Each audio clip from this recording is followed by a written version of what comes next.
Welcome back. You are watching Game On Air, and we have with us David Gower, Sir Vivian Richards, Sana Mir, and the awesome-looking Aaqib Javed. Because he hits me, so I had to praise him, David. He hits me bad. So, David, now getting back onto South Africa and Australia. So, you think that the two teams, they are like very compatible? And what about the captaincy? Because Temba Bavuma probably may find it difficult bringing the team here in this world competition. At the backdrop of the politics of South African cricket. Yeah, but he is obviously a figurehead for South Africa. Yeah. He's been around long enough to understand both South African cricket and world cricket. Yeah.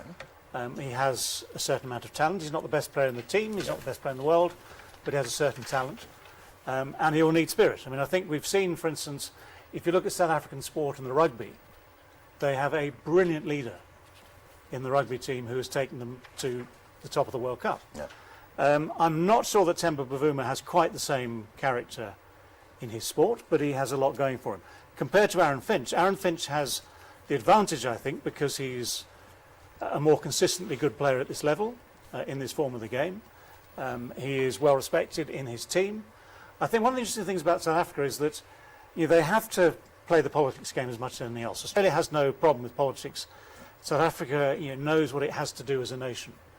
And I think, therefore, Finch is probably more confident in his own position at the top of that Australian team. Yeah, but Australians and English, both of them, they lost their heads of the board recently. Can I just point out one thing? Yeah. The heads of the board are not playing. That's a good one. Yeah. Okay. Yeah. Now, just another question: that how do you rate Tabriz Shamsi? Obviously, he is in the form of his life. Even on recent tour to the West Indies, he was man of the series, picked up 7 wickets with an economy rate of 4. So his wrong one is not being picked around the world. So you think that he could be like an X factor for South Africa in this World Cup? Yes, I think. I mean, if you look at some of the best bowlers in the world in this form of the game, the leg spinners with disguise. Yeah. Are the ones who seem to do well. It's extraordinary how many batsmen, under pressure to score runs quickly, sometimes forget to look at the hand. Yeah. Or maybe they just can't do it, I don't know. Because obviously that's a skill which in the longer form of the game you need to have to survive. In this form of the game, if you're planning shots, I mean, Aaqib, you'll probably know better than I as a coach in this form of the game, but if you're planning shots ahead of the next ball, as opposed to having time to look at the next ball, sometimes you will guess wrong. All right. But being able to pick the googly is important because obviously it helps you with your shot selection. And it depends how good you are at doing that as to whether or not in that half a second between the ball leaving the hand and it getting to you the other end, you're able to adapt a shot to suit the ball. But certainly the disguise is a great thing to have. All right. So if we see contemporary T20 cricket, off spinners, they have virtually gone out of fashion when it comes to this format. And we see the wrist spinners and the slow left-arm orthodox, the Chinamen, the mystery bowlers like this Mahesh Theekshana now coming up for Sri Lanka. So why is it so? Why these become too easy? All right. The ones who come to the back of the arm and stuff like that. That's the complicated stuff. Yeah. Okay. And these are the stuff that batters don't like. Okay. Right. So you want to add something about the off spinners getting extinct now? India have just brought back Ashwin into the squad. Yeah. Do you think he's an off spinner or a carom ball bowler when it comes to shorter format? Let me see. In the but that's a good point. But it's the same point. So the fact that he can bowl things that drift away as well. All right. Obviously helps. But it's also the mental skill, the ability to second guess the batsman. Yeah. If you're a good bowler, you're a good bowler. So we need to request our head coach, Saklan Mushtaq, to join the 11. No, there's another factor you can look in this this whole scenario as well. When batters are not picking, the first thing that comes out is the broom. All right. Start sweeping. Okay. That's what that's the shot that they go to. Yeah. All right. Because when you're not picking, that's the best way. But there's another interesting stat that all top batters in the world in contemporary times, they have the least strike rates towards the fine leg. So this means that sweeping is going out of fashion as well? Because this is what we were actually judging yesterday. Depends how you define fine leg again. Oh yeah, right. Because if you're playing across the line and you're ahead of the ball, as it were, you can still find space at mid wicket. Okay. If you're good enough, only if you're good enough. Yeah. And if you're playing this way as well, again there are spaces around here. I think what's happened is that the best players find space all around. All right. So it might be a question of percentages, but you find space down the ground, you find space over there, you find space over there. And it's the cat and mouse game between a captain and the field placements, and the batsman who's looking at that going, right, where is there now space for me to make my runs? Yeah. But sir, there's another noticeable thing, that most of the top batters in the world, like Virat Kohli's and Rohit Sharma's, they are the Babar Azam, they are the exceptions, but majority of the batsmen, they have high percentage and high strike rates towards cow corner, square leg, long on instead of long off or square of the wicket point or extra cover. One little reason for that is that they did not, those who would be successful, as you spoke about earlier in your stats, are the ones who wouldn't have a background in Test match cricket. All right. So that's the only place that they can go. That's very well because said. they do not have the foundation Okay. to get you over the line when it comes to the more difficult stuff. All right. So you tend to agree. Well, yeah, I mean, why would I argue with it? Especially sitting so close to Just a little bit. But I mean, it's interesting because in an era, for instance, okay, we're going back eras, but where space, for instance, for me, left-hander was over extra cover, and you used the crease to come back and give yourself time to do that and space to do that. It was a skill that we learned at the time. It was the skill for the time. I mean, my point, as just now, is that the whole field is more open now to batsmen. Yeah. And so there are new skills that we didn't need or didn't have. So the whole field is now open to you. Okay, so Aaqib, you think that the brave Shamsi is going to be like nemesis for a majority of the batsmen in this tournament? Definitely, because, as a batsman, coming back to Ashwin, he's done really well for India in Test matches and ODIs, and then struggled big time in T20s. Yeah. Then he realized that he created two things. One is carom ball. Yeah. The second, he learned how to pause, All right. see the batsman movement, and deliver late. Okay. That is one of the quality he improved. Yeah. Shamsi, definitely look, when you try to hit somebody, you need to pick which way is going. It's the best of, you will see a lot of reverse sweeping from Australians. Maxwell is one of the best. Even switch hits from Maxwell. Yeah, they go for 6. Yeah. So that's the only challenge. Shamsi is the ballers to look in this World Cup. Okay. Yes, Sana. So you are now, you want to be an Australian or South African for now? For now, I think I might have to go with Australia in this match. Shamsi, I think he's the world #1 bowler in T20 cricket right now. No. But as far as the overall balance of the team is concerned, I think I like the balance of Australia better. Okay. And you think that David Warner, Aaron Finch, they'll turn it around this time at the United Arab Emirates? Yeah, I think they should. They have the skill, they have the experience of playing big tournaments under pressure. So in that way also mentally that team looks a bit stronger than South Africa. Yeah, since the Ashes a couple of years ago, David Warner, probably we have seen change in his style. He is not going berserk and he is not taking his time. And probably he has brought this into T20 cricket. So you think that that is according to their plan, or like he has shifted the gears now? I mean, a player who can play 3 formats, it's not difficult for him to shift gears, and especially if you're representing Australia in 3 formats. So I think he has the skill. The only thing that is that they have not played as a team together. A lot of players had injuries. Finch had a knee injury. He's coming back. Smith had an elbow injury, so he's coming back. So as a team, they have not played a lot of cricket together. That would be the only concern. Otherwise, with player like David Warner, who has played 3 formats for Australia, changing gears won't be an issue.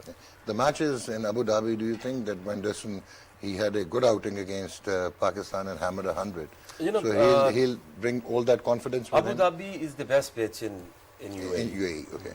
Because if you compare Sharjah is sometime skidding down and wearing bounce and and low and slow. Dubai pitch is always different. When you go back to that ground, you will find sometime seaming around, sometimes stopping, gripping.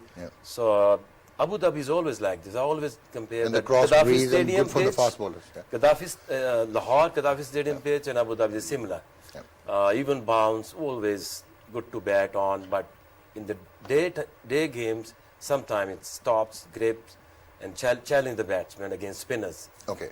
So But David made a point earlier when he spoke about maybe the wickets in itself. There may be good wickets. It's the management as the tournament goes on. You know, that could play a huge part, and that's where these little tricky guys could come into play. The Shamsis and all the guys. Mirage and David, there's a relevant stat that at Abu Dhabi, generally in Abu Dhabi, you see that the teams batting first winning most of the T20 matches. But recently, in the last 4, 3 teams, they have won chasing the target. So do you think that it's going to have an impact on the captains, deciding to bat first or make second use of the wicket? Well, Son and I watched the PSL there. Yeah. And they were generally very good pitches, weren't they? Yeah. It depends a little bit which pitch you're on, time of day. There were some nights where the dew played a much bigger factor than others. So you've got to be pretty sharp as a captain, as a management, to work out each day what the differences might or might not be. And as we know, reading a pitch just by looking at it, trading on it, is never that easy. And where it's, I think, so important is the first 5 overs of the day, of the game, where the side batting first will need to assess what's a good score. Need to get, so the openers, that's where openers are not just run makers, they are the judges for the rest of the team as to what is a good score. They get the feel, they get the first feel for the pitch. And that can change day by day. All right. So, sir, how do you rate South Africa today against Australia? They have Quinton de Kock, as Aaqib rightly pointed out, that he is the man who can smash a bit. I tell you something. When Dewson got 100 in this warm-up game coming into this match. I don't think there's any favorites in this particular match. All right. I think they're evenly balanced at this stage. You would have mentioned earlier some of the injuries that would have happened to the Australian team. Yeah. And when I saw South Africa against the Windies, even though they have won the series comfortably in the end, I wasn't overly impressed with the team's performance in a big way. Was it due to the going to be pitches? balanced. Was it due to the pitches? Low, slow, there, Well, Caribbean pitches? As you said, Shamsi came into play again. Yeah. There's a lot of grip on tracks. And as this tournament goes on as well, the spinners could play a huge part because, as we mentioned earlier about the management of the wickets, if you're going to have the top, that's going to be pretty loose. Okay. You're going to have the spinners who are going to be seriously in touch. Yeah. If you could show us the head-to-head comparison, last 5 matches, Australia and South Africa. No, this is 73 overall in Australia versus South Africa. So the win-loss ratio is 1.07. So Australia is still doing good, 68 losses. Then we have last 2 years, 16 losses, and so South Africa, more or less, you are right, sir, that it's almost the same when you just go through the stats even. So David, your team today, Australia? It can't be. If the consensus is Australia, I'm very happy to oppose that, just for the sake of opposing it. Okay. I mean, I think that the general consensus is they're two pretty even teams. Pretty even. So, and this is the key moment in the tournament where you want to get off to a good start, but where you also know in the back of your mind, if it goes slightly wrong, you still have other games to come through. And obviously the best time to be at your best form is right at the end. Yeah. But everyone wants to start well, to lay down a marker, get some form in the book early. And as I say, both teams have players who can change a game. I don't want to leave you disheartened, but Kagiso Rabada, in the last 28 balls, he has taken Glenn Maxwell's wicket thrice. So why would I be disheartened? It will be interesting to see. So I mean, Rabada, for instance, is one of those players with talent and experience around the world now, who will understand, for instance, playing in UAE. So it's people like that, when they come to these tournaments, are important. Okay. So now shifting to that small match between West Indies and England.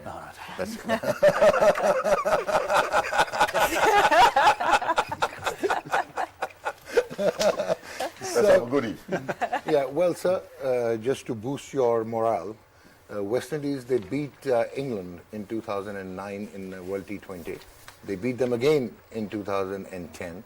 They beat them again in 2012 and twice in 2016.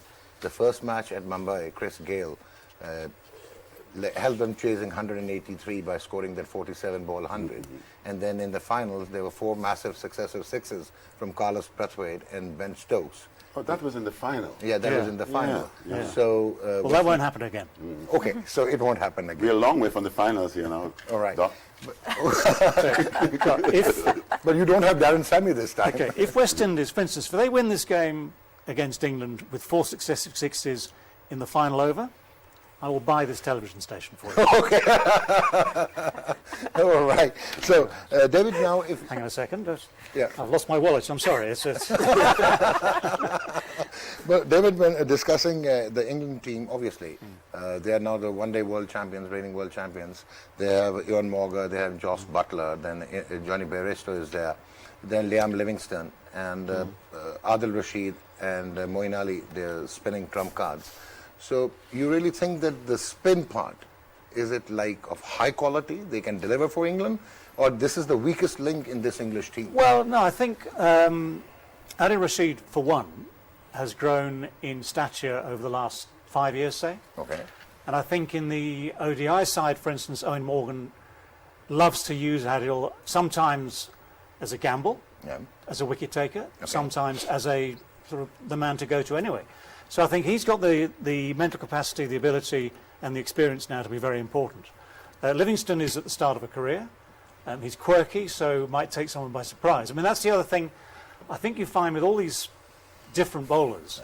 Sometimes when you see them for the first time, you don't necessarily pick up the varieties. When you've seen them 3 or 4 times, half a dozen times, they become more familiar. So there is that sort of surprise value with someone like him. Moeen Ali has just had a perfectly good IPL. If they'll let him play in the side, of course, that's another thing. They're a good side. I mean, they're a pretty well-balanced side, even without Stokes and Archer, who would have been very important players in a normal run of events. And today they'll be playing against the kids because Chris Gayle is 42. Then Lyndall Simmons How can you call a 42-year-old a kid? No, I'm just... And then we have Lyndall Simmons, he's 36. Kieran Pollard, he's 34. Dwayne Bravo is 38. And Andre Russell is 33. So is it a veterans 11? This is the problem for West Indies. They're still playing the same side that they played 10 years ago. Okay. Okay, so that side that beat England 10 years ago, whatever it was. And it can still happen. It can still happen.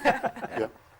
But I'm an individual who believes in my team 120%. all right. And regardless of whoever they play, I always believe they stand a chance. So you'll and not forgetting Yeah. that they are the defending T20 Champions. champions. And you still fancy them to win the title 3rd time? If they go out with an old man and a dog, why not? All right. So, David, there's like, he's giving you some cold sweats. He means business. He thinks that... These are words, Doctor. These are mere words. Yeah. I've got to say something. Yeah. I must say something. Yeah. Okay. So, the spinners, I think this is the weakest link West Indies have. Hayden Watt Jr., they imported from the U.S. cricket team. Now he's He was just, man of the series against South Africa. Yeah. Who we And I think his father must have played first-class cricket with you. I played with his father. Yeah. His father was a very good cricketer. Yeah. Good all-rounder. And I think he's just taken a leaf from his father's book. And then now Aaqib Hussain has also come in. Aaqib Hussain, that's because a young Fabian Allen had individual gotten that I injured. like. Yeah. Fabian Allen got an injury. Listen, regardless whether it's an aging team or not, they wouldn't have had the best start in terms of the warm-up matches that they would have played. They would have lost to Pakistan, if I'm correct. They lost also to Afghanistan. Yeah. So they're not in the best shape going into this tournament. Right. But that, in my opinion, if I was captain, I would be dealing with my team, letting them know that's in the history books. Right. Now we can create a new chapter. But sir, the worry is that Chris Gayle this year in 2021 has played 16 matches, strike rate of 117, averaging only 17.45, only 1 half century that came against Australia. This is what I'm saying. Yeah, so this is what I'm saying. This may be a point of concern. That is in the history books. Yeah. This is a new chapter. Okay, right. So let's look at the new chapter, then we can start to make the comments. And needless to ask that who's your favorite in this match. So we move to Aaqib now. So Aaqib, how do you see this? This is going to be a cracker of a match, England versus West Indies. And England, they have a formidable top-tier batting lineup. They have world-renowned You know what batters we now. noticed in the leagues as well? Yeah. English players adapt mostly comfortably Okay. Asian Yeah. In Asian conditions. Asian conditions than Australians and South Africans. Okay. Because their pitches are seeming around but not big difference in bounce. bounce, yeah. So I think from last, if you go like 6-7 years, Yeah.